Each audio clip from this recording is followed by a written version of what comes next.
going on, guys? Alex here with 814 EDC, and today I'm ready to do my full review on the Liong Mah Field Duty EDC.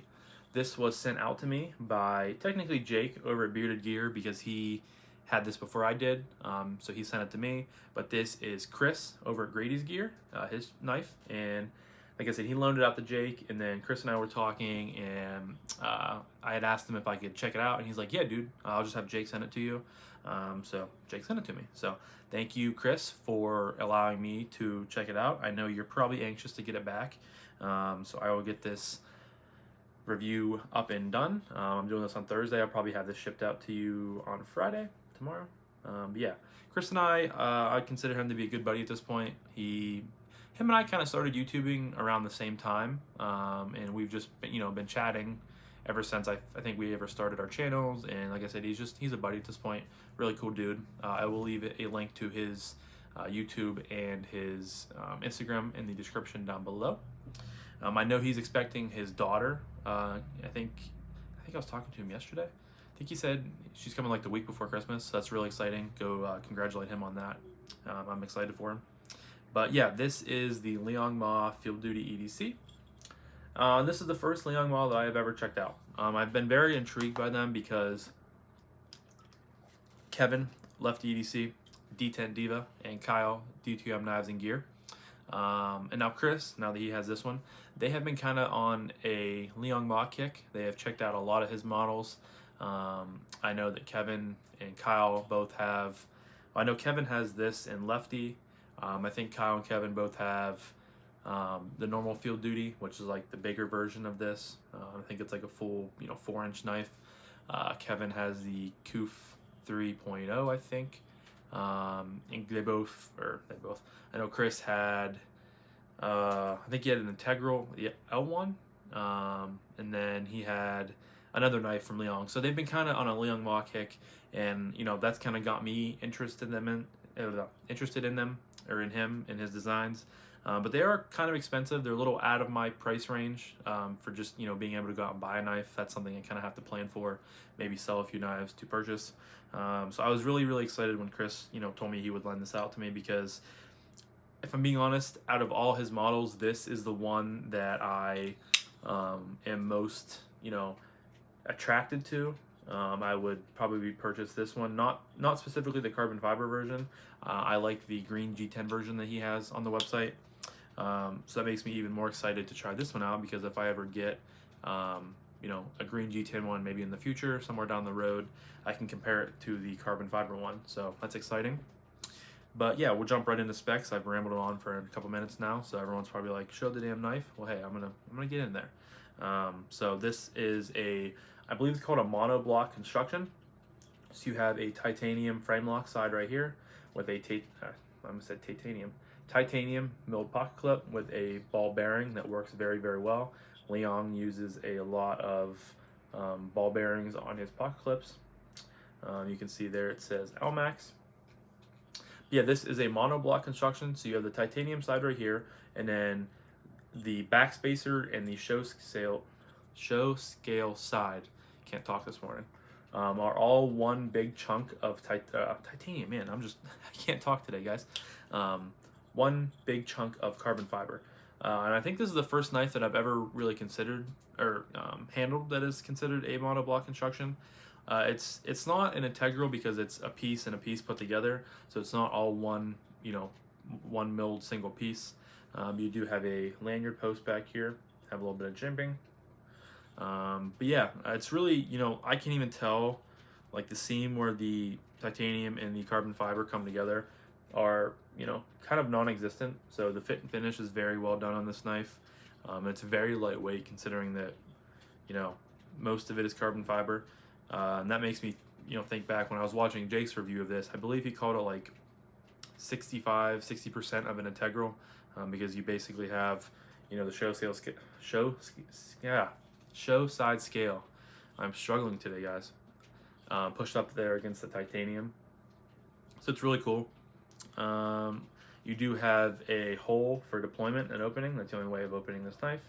You have some jimping up top there, and you have this very nice drop point style blade, the Liong Mah logo there. Like I said, there's LMAX on the side right there.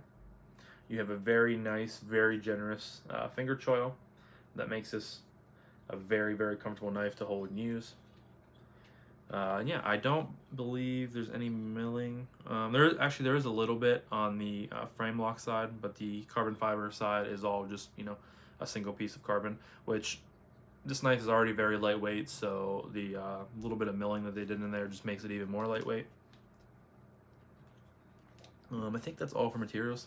Oh, for the grind, it's a flat grind, full flat grind, nice and thin behind the edge. The stock is relatively on the thinner side, so this thing is a very good slicer. Has a nice edge on it. I believe that, you know, Chris has used this knife a lot. This is one of his favorite knives. I'm sure Jake did a little bit of work with it, and I've cut some, opened some packages, cut some paper, and I believe cut a little bit of cardboard, but nothing too, you know, extreme. But the edge on it's still pretty good. You could probably maybe use a strop or so, but the factory edge seems like it's very good. So I don't think there's anything else for materials that I'm missing. It does have a double-sided pivot, which are sometimes, you know, a little bit annoying to take apart if they're, you know, spinning on you, but it is what it is. I didn't take this knife apart, so I'm not really, you know, I can't really comment on that. And also, I think that this knife, I should know this, but I'm 95% sure that it's on bearings. But yeah, I think that's all for materials, so we'll jump right into action. And the action on this knife is also dead centered. I did, you know, forget to mention that. You guys can see that I'm all over the place in this video right now, but that happens. So the middle finger flick on this knife is absolutely bananas. And the D10 is dialed so well that it's definitely on the stronger side of D10s, but you get your middle finger in there and it just pops right out. Makes a cool sound, kind of a metallic almost sound, which is cool because considering most of the scale is carbon. But yeah, I definitely prefer the middle finger flick over the thumb flick, because I've said this before on videos and on knives that have holes like this. You want, when you're thumb flicking a knife, you want to be easier to open with a thumb. You prefer to have a knife that is a round hole instead of like a cylinder hole like that, just because it's easier to get leverage with your thumb. But for me, what is easiest for my thumb flicking on this knife is you kind of just shove your thumb in that top corner right there. You guys can see it. You just shove it up into that top corner where the hole begins. See, I can't even do it that well sometimes. Yeah, you kind of have to give a little bit of a wrist with it, because sometimes you're on the lock bar, and it's just not the best thumb flick. That's why I prefer middle finger flicking, especially when you have long, you know, kind of skinnier holes like that. It's just much easier to get the meat of your middle finger, your tip, down in there, and it just bangs right out. So but most of the time, when I open a knife and it has a hole, I'm middle finger flicking it probably 9 times out of 10. But yeah, this is probably one of the better middle finger flicking knives that I felt. The D10, like I said, is just so dialed in for the opening deployment, and it's just very well done. And I've heard that's a good thing on a lot of Liong's knives, that the D10 is just, you know, completely dialed for the knife. These are Redot made, so you get that high quality of a maker in Redot, I guess is what I'm trying to say.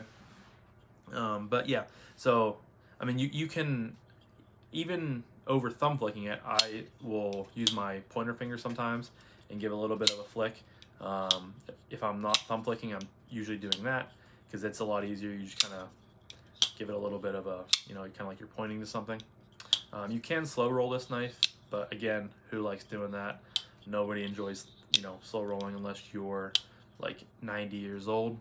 Now on to closing action, and that is where this knife leaves a little bit to be desired. It is on bearings, but just with how it's set up, you can see it has a lock bar, so it is a frame lock, like I've already stated.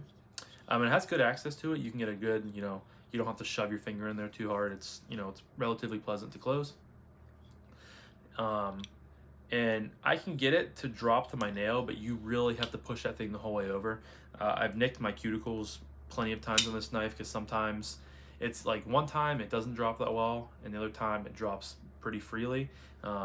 So you can see it just kind of like the more it's coming down, the harder I am pushing it over. So a lot of the times with this knife, I'll drop it. See, like that time it dropped faster. But there we go. Yeah, it's not exactly. I mean, it's smooth. I will give it that. It's very smooth. It's just not, you know, a drop shutter by any means. And that's, you know, I have plenty of knives that drop shut, and I have plenty of knives that don't drop shut. So it's just kind of, I don't know. It's a preference point at this, you know, for a lot of people. And that's something I can overlook with this knife specifically, just because of the other, you know, good attributes that it has going for it. So a lot of the times whenever I close this knife, I just find myself, you know, either, you know, if I'm really concentrating, I'll drop it as far as it'll go to like my nail. But at most times I'll use it, you know, I'll flick it down and then I'll bang it down, or I will close it with my thumb and then take my pointer finger and kind of pull it towards me. So just all, you know, how you want to use it. And, you know, if you don't mind putting your cuticles at risk every single time you close this knife, because it does kind of have that sneaky drop to it where it'll catch you. Like I said, I've cut myself probably 4 or 5 times on this knife in just the 2 weeks that I've had it. But it's very smooth, I will give it that. The bearings are well done. Just kind of depends on how far over you want to push the lock bar. So action's good. It could be a little bit better with closing, but I think that the middle finger flicking opening action makes up for any sort of wanting more with the closing action. It's just that good. Just so good, guys. So action's good. On to ergos. And this is another huge shining star of this knife. Like I said, you do have a very generous forward finger choil right here. The handle shape is very neutral. I mean, it's just straight back here. You have a little bit of a finger, you know, not really groove, but kind of an indent right there, and it's just straight back and it's rounded. So it's just a very neutral handle shape. And then you have that choil right there. So if I'm not using the choil, you do have some jimping right there, which I like. It's not super aggressive. To me, it's very comfortable to use. But without using the choil, I can still get 4 fingers on this knife, just barely. My pinky's kind of just hanging on back there, but it's still very comfortable. And I feel like I can definitely, you know, I feel confident when I'm holding it like this. But then whenever you move up to that choil, I just feel locked in. You can definitely do some precise cutting with this and feel like you're, you know, in control of this knife. It's definitely on the kind of on the upper echelon of comfortable knives that I felt in a very long time, and I've heard that from everybody. It's just it locks into your hand, the jimping's there, and it's just very, very comfortable to use.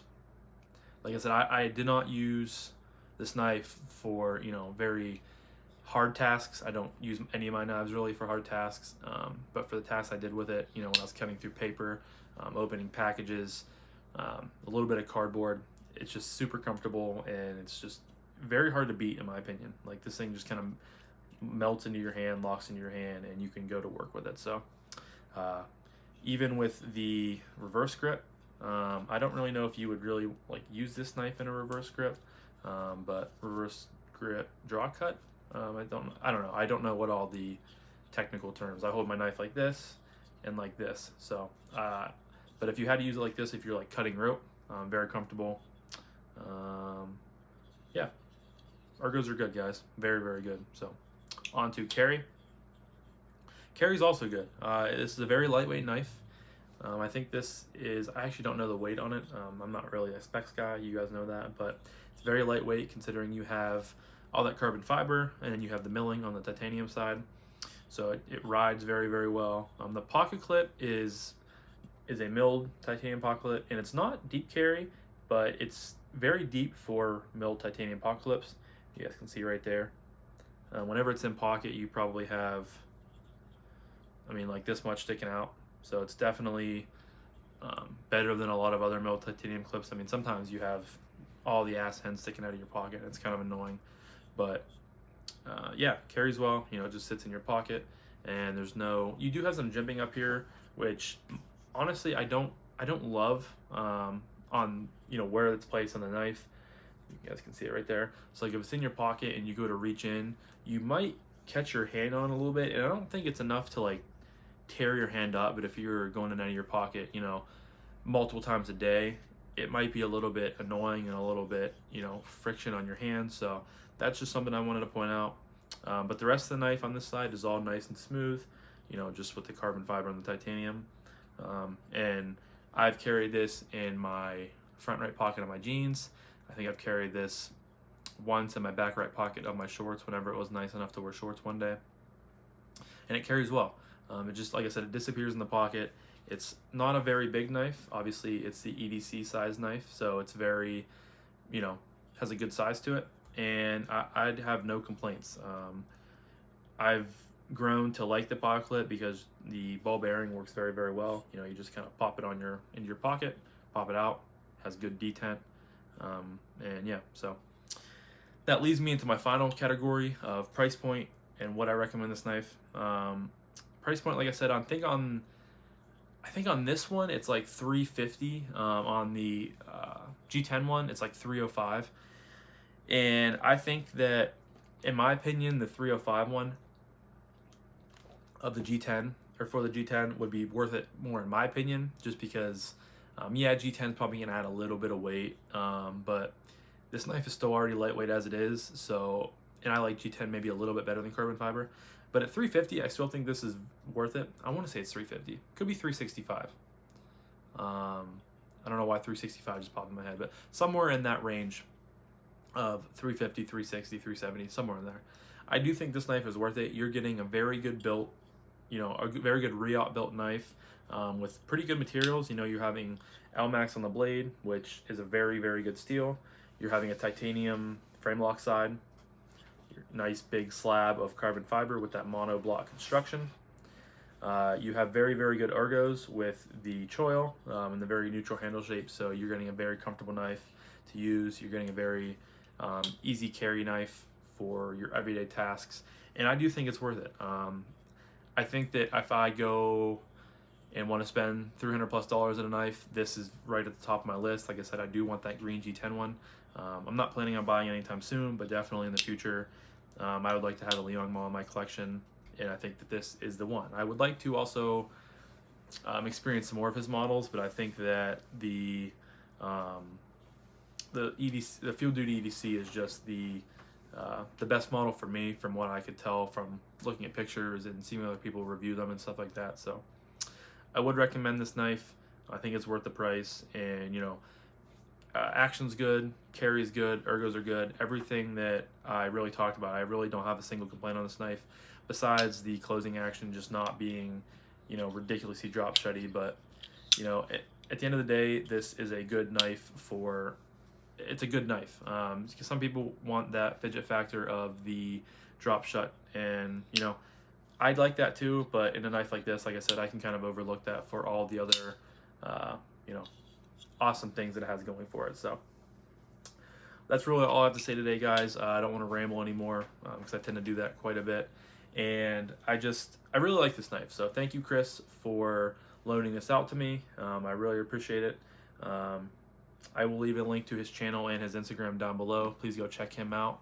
And I